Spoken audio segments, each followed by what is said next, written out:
Professionnels du tourisme de proximité sont mécontents en Guadeloupe, Benoît Ferrand.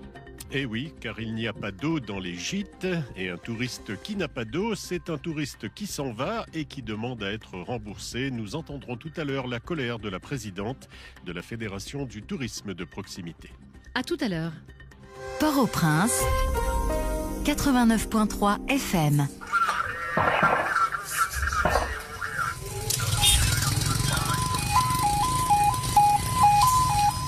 L'ambiance hier à Port-au-Prince dans le quartier de Solino, après de nouvelles violences, la presse s'en fait l'écho, Achim Lippold, et commence à évoquer une atmosphère de pays loc. Oui, exactement, pays loc, un pays bloqué. Selon Gazette Haïti, plusieurs quartiers de Delmas et de Port-au-Prince se sont réveillés hier sous le crépitement d'armes automatiques. Des barricades ont été érigées, des pneus enflammés ont aussi été déposés dans les rues. Depuis quelques jours, la tension monte d'un cran. Les attaques du gang de Bel Air contre le quartier de Solino ont repris depuis dimanche, précise le journal. Toujours d'après Gazette Haïti, des milliers de résidents ont quitté leur maison pour éviter d'être victimes des gangs. Ils sont partis en motocyclette ou à pied avec des sacs chargés de vêtements et de matériel sans savoir où passer la nuit, écrit le quotidien. De son côté, le Nouvelliste précise que le quartier de Solino a subi effectivement un nouvel assaut du gang de Bel Air. Les riverains et les policiers tentent de résister, mais les bandits sont trop nombreux.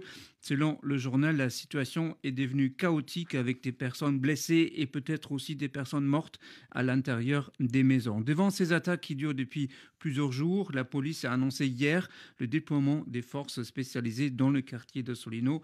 Tout ça, c'est à lire dans le Nouvelliste. Et la presse haïtienne appelle aussi Achim les autorités politiques à sortir de l'autisme. Oui, dans son éditorial, le journal Le National déplore une situation où l'élite politique est plongée dans l'autisme et ne se préoccupe au fond que de se garantir des positions devant leur donner accès à des privilèges dans un pays à bout de souffle qui ne tient debout que grâce à l'héroïsme de ses populations de l'intérieur et de l'extérieur. Selon le journal, la monnaie nationale qui se délite ne fait sujet d'aucun débat. L'environnement est le cadet des soucis de nos politiques. La santé, l'éducation et les autres secteurs ne connaissent de timides avancées que grâce au dévouement de quelques rares personnes du système qui essayent contre vents et marées d'empêcher le naufrage. Et le national de conclure, il est temps, plus que temps, qu'on arrête cette comédie des intérêts individuels qui, en nourrissant et répétant des crises perpétuelles, ne font que clouer notre cercueil. Allons-nous accepter qu'Haïti, notre pays, continue à être entre les mains de gens incapables d'avoir du cœur, de l'intelligence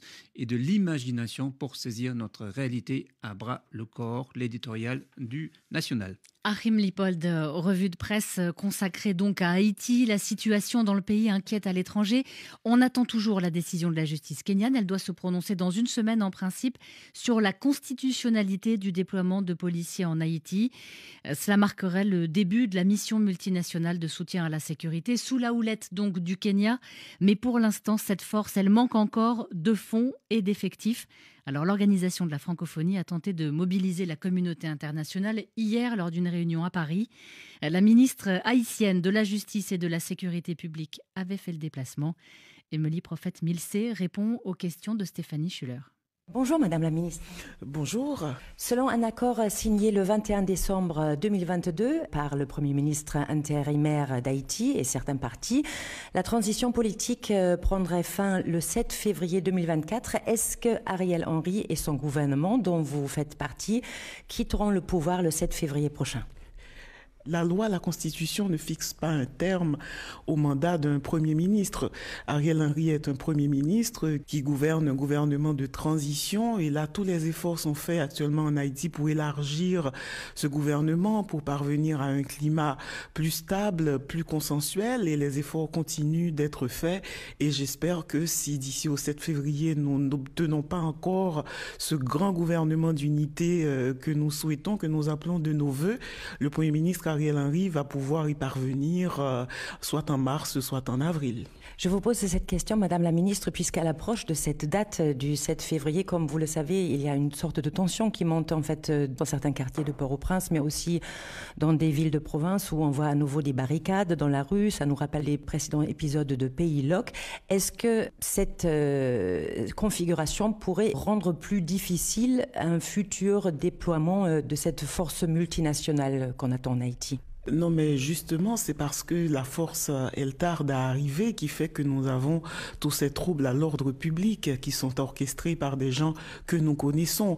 Et nous espérons que cette aide que nous avons demandée depuis plus d'1 an pour renforcer la police nationale afin qu'elle puisse mieux servir la population arrivera dans les prochains jours, les prochaines semaines, de sorte que les Haïtiennes et les Haïtiens puissent circuler, travailler et pouvoir commencer à réfléchir aux élections, aux candidats qu'ils voteront. Dans les tensions actuelles, Madame la Ministre, on parle aussi beaucoup ces jours-ci de la BSAP, de la Brigade de sécurité des aires protégées, une structure qui dépend du ministère haïtien de l'Environnement.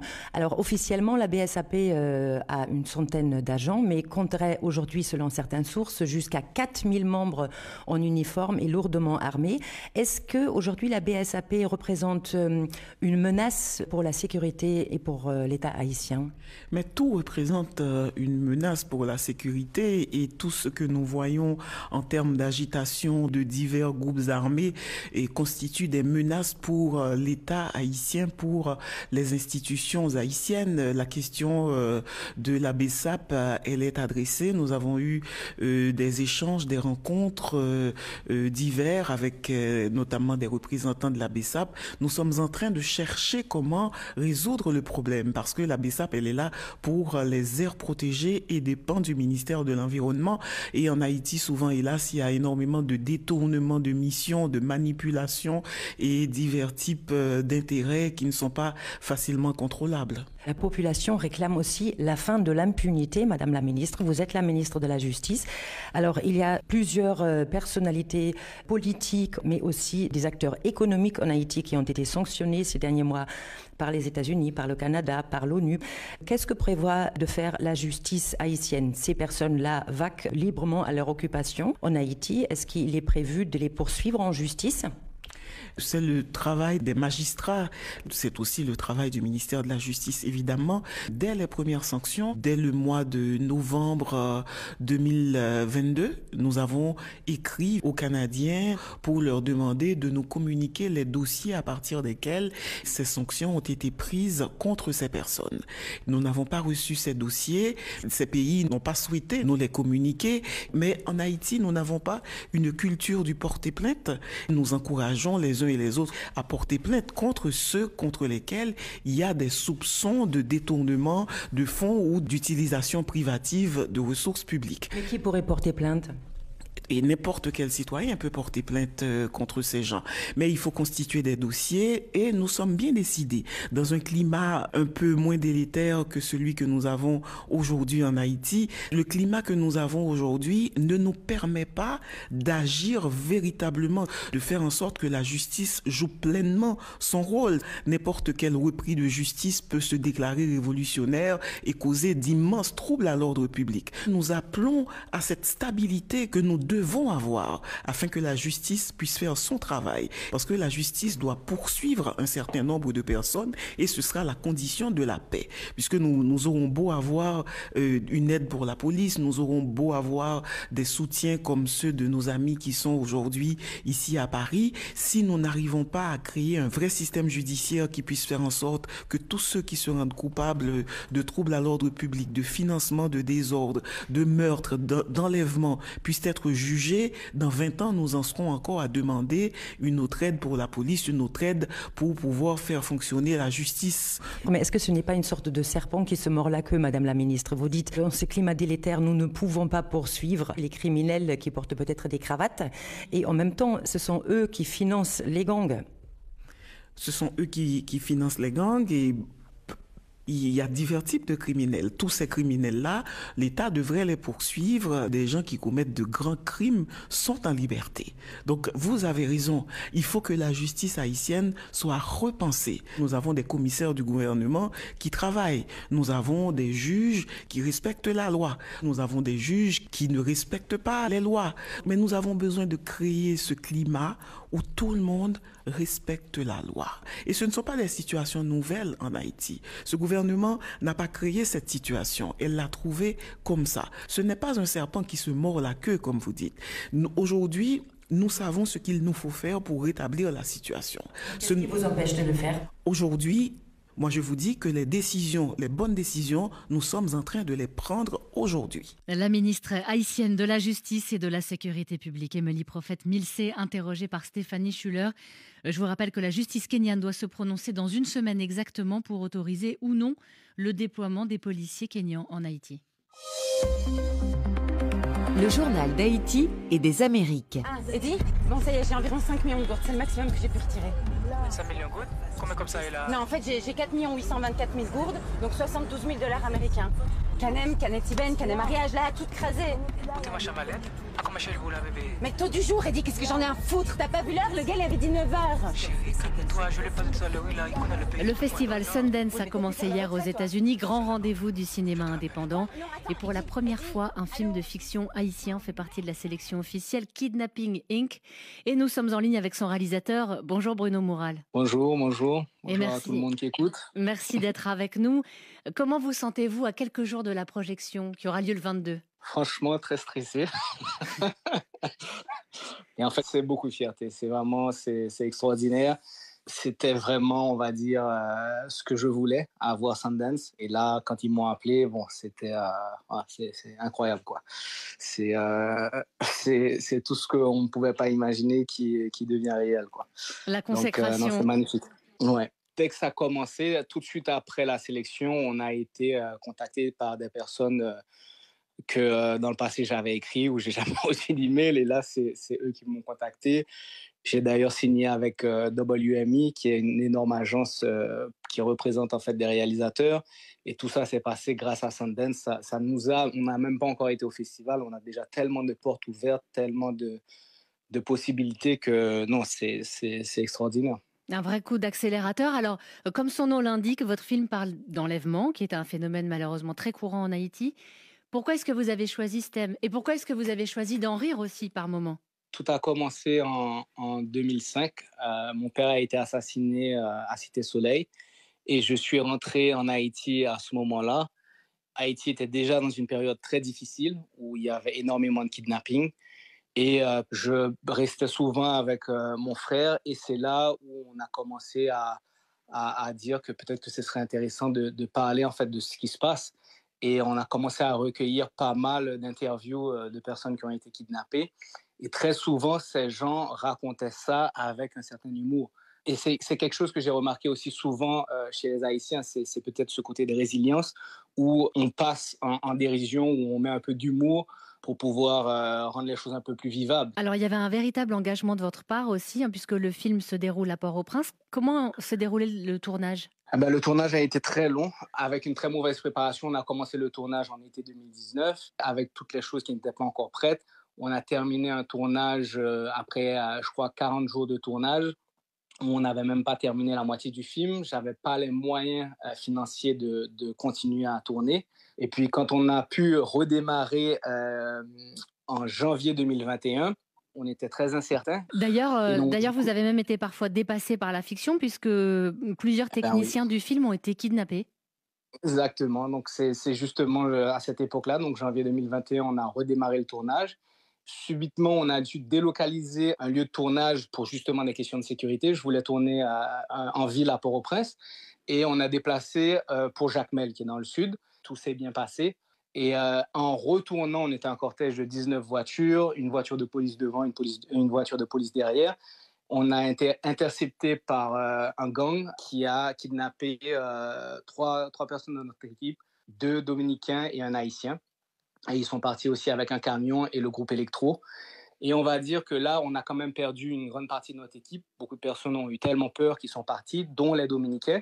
Et quand ils sont arrivés en République dominicaine, ils ont commencé à en parler à la presse. Ça a fait un tollé, c'est monté jusqu'au président dominicain qui a carrément menacé de venir les chercher en Haïti. Donc le truc a pris une ampleur où le gouvernement haïtien a dû aussi rentrer dans l'histoire. Et c'est eux finalement qui nous ont dit, bon, arrêtez de parler avec les gangs, on va négocier l'histoire directement. Et c'est eux, au bout de 8 jours, qui ont réussi à les faire sortir. Et j'ai une dernière question, Bruno Moural. Au-delà de ce tournage, quel est l'état du cinéma haïtien aujourd'hui ? Bon, là, franchement, je pense qu'un film de fiction est très difficilement réalisable en Haïti. Je vois quand même que beaucoup de jeunes d'autres réalisateurs qui arrivent à faire des petits courts-métrages. Et ça, vraiment, c'est un gros coup de chapeau pour mon équipe et toutes ces personnes qui continuent à travailler. Puisque moi, je suis actuellement basé à Miami avec le désir très fort de retourner en Haïti dès que possible. Merci beaucoup Bruno Moural. Alors on vous souhaite bonne chance. Donc la projection ce sera le 22 et puis on attend de voir ce que donnera donc cette sélection officielle. Merci beaucoup. Merci beaucoup Anne. À bientôt. Dans un instant, nous retrouverons nos confrères de La Première pour l'actualité des Outre-mer et ensuite Littérature sans frontières. Catherine Fruchon-Toussaint reçoit aujourd'hui l'historien français Michel Pastoureau pour parler de son dernier livre consacré au célèbre roi Arthur du Moyen-Âge. Le journal de l'Outre-mer. Bonjour Benoît Ferrand. Bonjour Anne. Des clients privés d'eau dans des gîtes et donc des clients très mécontents. En Guadeloupe, la Fédération du tourisme de proximité tire la sonnette d'alarme. Eh oui, un touriste qui n'a pas d'eau, c'est un touriste qui s'en va et qui demande même à être remboursé. Écoutez la colère de la présidente de la Fédération du tourisme de proximité, Olivia Ramoutard. Elle a été jointe par Colette Borda. Nous sommes fortement impactés, en fait, nous professionnels du tourisme de proximité, singulièrement positionnés sur la Riviera du Levant et particulièrement Sainte-Anne et Saint-François. Moi, je peux vous dire que depuis mercredi dernier, nous n'avons pas d'eau au robinet. C'est inconcevable, nous sommes en très haute saison touristique avec les mois les plus forts en termes de taux de remplissage et aujourd'hui, c'est la catastrophe. La majorité des collègues sont équipés de citernes, malheureusement qui sont vides parce qu'ils ne peuvent pas les remplir. Comment on se débrouille? Eh bien, on a appelé une société, la seule société apparemment de Guadeloupe qui fait du transport d'eau et qui demande 100 € le mètre cube d'eau pour transporter de l'eau et remplir les cuves. Les clients s'en vont. On est obligé de les rembourser. Aujourd'hui, on a même des difficultés avec Booking. Les clients qui arrivent par Booking, ça veut dire que les clients demandent des remboursements. Booking se retourne vers le propriétaire, mais honnêtement, c'est une catastrophe. On parle de tourisme durable, on parle de destination, d'image. On est loin d'être là. Direction la Martinique, un autre sujet, la préparation de la prochaine rentrée scolaire, préparation qui se négocie actuellement pied à pied entre rectorat et syndicats. Muriel Tozia. Malgré la baisse des effectifs, le taux d'encadrement reste stable, veut rassurer le rectorat. Chaque année, depuis 8 ans, la population scolaire baisse à chaque rentrée et à chaque rentrée, le rectorat annonce la diminution de postes. Un scénario qui se répétera en septembre. Les prévisions misent sur 200 élèves en moins pour le primaire, 600 pour le second degré. Avec en face le retrait de 55 postes au premier degré et de 60 en collège et lycée. Des chiffres actuellement présentés aux syndicats et représentants du personnel, car cela implique des réorganisations au sein de l'académie. Malgré tout, depuis ces 5 dernières années,